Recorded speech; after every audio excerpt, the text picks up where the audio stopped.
নমস্কার বন্ধুরা, তোমরা সবাই কেমন আছো? আশা করি সবাই ভালো আছো। আমার চ্যানেলে তোমাদের সবাইকে স্বাগত জানাই। আজকে আমার লাঞ্চের থালিতে কি কি মেনু আছে তারই ভিডিও তোমাদের সাথে শেয়ার করব।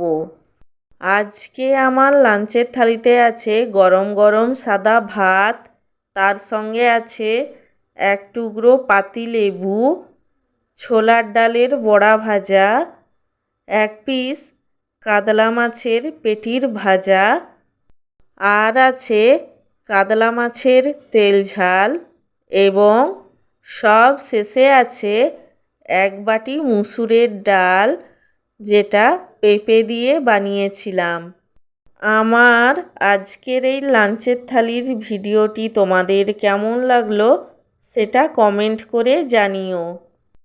আর ভিডিওটিতে লাইক দিতে এবং চ্যানেলটিকে সাবস্ক্রাইব করতে একদমই ভুলো না।